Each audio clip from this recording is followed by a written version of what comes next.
right, so to start our news off, everybody's favorite movie of the summer, Ghostbusters. And I say that because it was the best movie this summer that I didn't see. So Sony Pictures, being who they are and not knowing what to do with their movie properties, they decided, it didn't do that well in theaters. So we're gonna do three things with this DVD release. One, we're going to bring it back to theaters not long before the DVD releases, so you get to see it one more time. Okay. If you just had to see it one more fucking time in theaters, you're going to get that chance. All right. Second thing we're going to do, we're going to give it a subtitle for the DVD release called Answer the Call, and the 4K Ultra Special Awesome Edition, because you get 4K, 3D, DVD, Blu-ray, you get a fucking Bible every time you buy a movie now. It's true. Well, they're going to release that one 2 weeks prior to the Blu-ray release. So that's what they're doing. And then the Blu-ray release is in October. So I think it was September 27th, I believe, is when they're going to release the Ark of the Covenant edition. And then October 13th is when the regular one comes out, I believe. Seems like a quick turnaround on that. Yes, that was the other thing I thought. I was like, it was barely in theaters. And we're already throwing it. They're just like, all right, hey, experiment failed on us. We whatever. We got My bad. My bad. We gotta try and make some money out of this. So let's get that DVD out there as quick as possible. And I don't think it's gonna go over good. This was just a failed experiment of it. Like, it should have never have been a reboot to begin with. I don't care who the fuck was in it. Yeah. I don't care if it was all female, all male, all dog, all chimpanzee. I don't care what the fuck the cast was. It should not have been a reboot in the first place. Okay, well, maybe not all chimps or whatever, but you get my point. It should have just been, a self-contained story on its own that followed in the footsteps of what the originals were. Which is what I thought it was going to be from the get-go. I thought this was going to be that's what everybody thought it was Ghostbusters of the future kind of thing. Yeah. Well, perfect example. It should have just been what the game was, because that's originally, honestly, what Ghostbusters 3 script was what that Xbox 360 game. Yeah. And that was perfect, because they could have just done that and went a little farther with it. But like, okay, they had a mission where most of them were there, teaching the rookie. They realized, okay, we're too old for this shit anymore. Rookie, it's on you now. And that's it. And that could have been a funny send-off. Just Bill Murray being there. It's like, I can't do this shit anymore. And then he just turns around and says, here, and he just throws the keys at him, and him and Aykroyd just walk out of the place. And he's just standing there like, well, what the hell do I do with these? And then the door knocks, and there's Chris Hemsworth being all sexy, because they'll still leave that in. And he's just like, hey, you want me to answer phones? And they're like, yeah, sure. Yeah. See, the problem with this new one is, like, they wanted to drive home the girl power thing, like, so bad. But yet they had Chris Hemsworth in it, and his character played a very important role in the third act of the movie. Big climax stuff. So it's like, you had to have a male character, even though, you had to have this strong male character there to help you finish this whole thing, even though you were pushing for girl power. So it's like, you failed even at your own attempt of, like, a message of sense. It was not well planned the whole way around. I think it would have come off fine had there wouldn't have been so many people playing a tug of war on set. Because from what I've heard, that Melissa McCarthy is really pissed off with the final cut. She really wasn't happy with the film at all. There are others that complained too that there was issues on the set and stuff like that. It's a movie. We got actors out there with egos. It's going to happen. But when your film is already causing such controversy from the get-go, and then you have that, it's a recipe for disaster. Yeah. And I don't even like you said, I don't even care who was going to be in it. The whole thought process of that this is something completely different from the original Ghostbusters, but it's going to have all the same themes was stupid.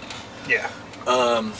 What is this, an alternate universe? Like, it just made no sense. Especially when the first trailers you put out start with the taglines 30 years ago. Yeah. You know, it's like, so you're making it in continuity, but it's a reboot. Exactly. You know? But when it comes to that, but this opens up a whole nother issue, and that is limited Blu-ray special edition, extra features, and stuff like that. I think that's always going to be there, but it just seems like lately these studios are using it as a crutch to get that last bit of toothpaste out of the toothpaste tube, because they're like, oh, we'll throw in the extra minutes we cut. You know, that way people will buy it. Yeah. Like you had the Batman v Superman Ultimate Edition with an extra 5,000 hours of footage, and you know, and from what I've heard from people, they're like, it doesn't really change it much at all. I'm like, oh, okay, good. I won't be buying it then. That's fantastic. You know, I think this, like, my theory as to why they're, because this whole like special editions of Blu-rays and all this kind of shit, like, and different release times, kind of seems to have just started popping up this year, I'd say. Because before it was just like this year, maybe a little on last year too. But when the 4K thing came around, I think that's when this started popping up. Because before, when you just had Blu-ray and DVD, they're like, just put them out at the same fucking time. You know what? And just throw a DVD disc in there with the Blu-ray, because, you know, some people just don't care to have a Blu-ray. So it's like, okay. It doesn't cost them anything. No, it doesn't. It's like a quarter, I think, to make a fucking... If that. Yeah. When you're doing it in bulk. Yeah. So now we have 4K stuff, so they're like, now we gotta do... Because you have 4K, 3D versions, Blu-ray, and then your DVD. So you have 4 different versions of the movie, 4 different formats. Do you still get that digital copy download thing? Oh, yeah. Well, I mean, that's free. You can just throw it at the fucking thing. They have the movie up in a cloud, and it's just like, all right, suck off of it, and here's your... Yeah, it's like, here, you got the physical copy, but just in case you don't want to actually get up, walk over, get the disc off your shelf, put it in the player, you could just play the digital version. So yeah. I know what they're getting. They're just so you can do it, take it on the road and watch it on your iPad or whatever. Fuck, it's just ridiculous, but...